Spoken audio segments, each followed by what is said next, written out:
ಚಿಕ್ಕಮಗಳೂರು ಜಿಲ್ಲೆಯ ಕೊಪ್ಪ ತಾಲೂಕಿನ ಶಿವಪುರ ತಿರುವಿನಲ್ಲಿ ಕಳೆದ 2 ತಿಂಗಳಿನಿಂದ ನಿರಂತರವಾಗಿ ದನದ ತ್ಯಾಜ್ಯವನ್ನ ರಸ್ತೆ ಪಕ್ಕದಲ್ಲಿ ಎಸೆತಾ ಇದ್ದು, ಭಾನುವಾರವೂ ಕೂಡ ಶಿವಪುರ ತಿರುವಿನ ಮೋರಿಯ ರಸ್ತೆ ಪಕ್ಕದಲ್ಲಿ 4 ಮೂಟೆಗಳಷ್ಟು ದನದ ತ್ಯಾಜ್ಯವನ್ನ ಎಸೆಯಲಾಗಿದೆ.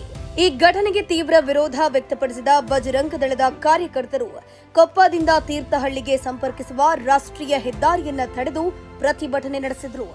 ಈ ಭಾಗದಲ್ಲಿ ನಿರಂತರವಾಗಿ ದನಗಳ ಸಾಗಾಟ ನಡೆಯುತ್ತಿದೆ. ಸಂಬಂಧಿಸಿದ ಅಧಿಕಾರಿಗಳು ತಕ್ಷಣ ಕ್ರಮ ಕೈಗೊಳ್ಳಬೇಕು, ಇಲ್ಲವಾದಲ್ಲಿ ಹೋರಾಟವನ್ನ ಮತ್ತಷ್ಟು ತೀವ್ರಗೊಳಿಸುತ್ತೇವೆ ಅಂತ ಎಚ್ಚರಿಕೆ ನೀಡಿದರು.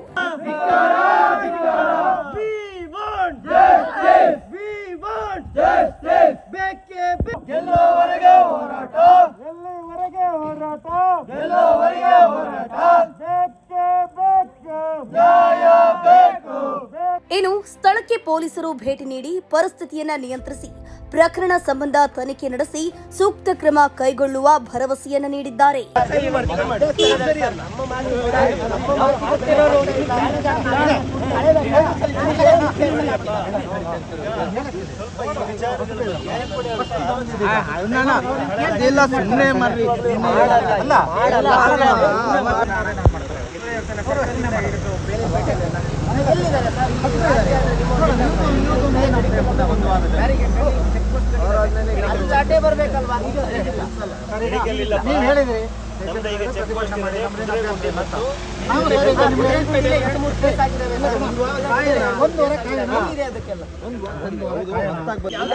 ಹಿಡ್ಕೊಂಡ್ಬರ್ತೀನಿ 15 ಕೇಸಲ್ಲಿ ಯಾರನ್ನ ಒಬ್ಬರನ್ನ ಹಿಡ್ಕೊಂಡ್ಬರ್ತೀನಿ.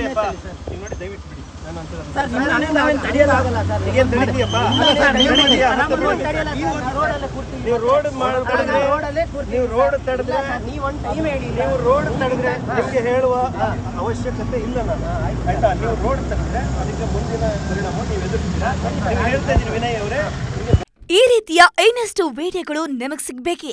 ಹಾಗಾದ್ರೆ ಈಗಲೇ ನ್ಯೂಸ್ ಮಲ್ನಾಡ್ ಚಾನೆಲ್ನ ಸಬ್ಸ್ಕ್ರೈಬ್ ಆಗಿ, ಕೆಳಗಿರೋ ಸಬ್ಸ್ಕ್ರೈಬ್ ಬಟನ್ ಮೇಲೆ ಕ್ಲಿಕ್ ಮಾಡಿ ಉಚಿತವಾಗಿ ಸಬ್ಸ್ಕ್ರೈಬ್ ಆಗಿ. ನಿಮ್ಮ ಒಂದೊಂದು ಸಬ್ಸ್ಕ್ರೈಬ್ ಕೂಡ ನಮಗೆ ಬೆಂಬಲ, ಸ್ಫೂರ್ತಿ.